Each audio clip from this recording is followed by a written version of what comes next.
ఈ మధ్య నాకు చాలా మంది క్వశ్చన్స్ అడుగుతున్నారు ఎండోస్కోపిక్ స్పైన్ సర్జరీకి ఖర్చు ఎంత అవుతుందని. ఫస్ట్ మనం ఎండోస్కోపిక్ స్పైన్ సర్జరీ అంటే ఏంటో తెలుసుకుందాం.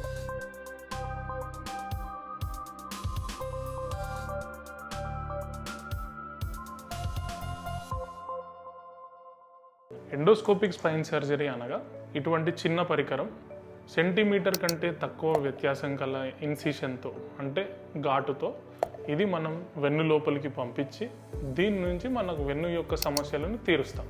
సో దీన్నే మనం ఎండోస్కోప్ అని అంటాం. సో ఈ ఎండోస్కోపిక్ సర్జరీకి ఎంత ఖర్చు అవుతుంది అన్నది క్వశ్చన్. సో దీని గురించి మనం మాట్లాడుకుందాం.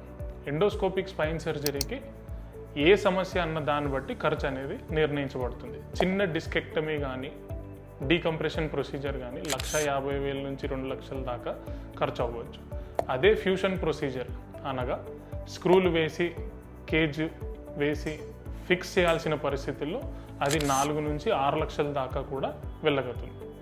మనం అమెరికాకి జర్మనీకి బయట దేశాలకి కంపారిజన్గా చూసుకుంటే ఇది మనకి కనీసం 20 రెట్లు తక్కువ మన ఇండియాలో.